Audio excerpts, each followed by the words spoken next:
देवी प्रपन्नार्ति हरे प्रसीद प्रसीद मातर जगतोऽखिलस्य प्रसीद विश्वेश्वरी पाहि विश्वम् स्ववीश्वरी देवी चराचरस्य आधारभूता जगतस्त्वमेका महीस्वरूपेण यतः स्थितासि अपां स्वरूपस्थितया तवैतदप्यायते कृष्णम् अलङ्घ्य वीर्ये त्वं वैष्णवी शक्तिरनन्तवीर्या विश्वस्य बीजं परमासि माया सम्मोहितं देवि समस्तमेतत् त्वं वै प्रसन्ना भुवि मुक्तिहेतुः विद्याः समस्ताः तव देवि भेदाः स्त्रियः समस्ताः सकला जगत्सु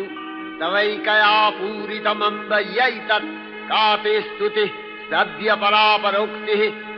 सर्वभूता यदा देवी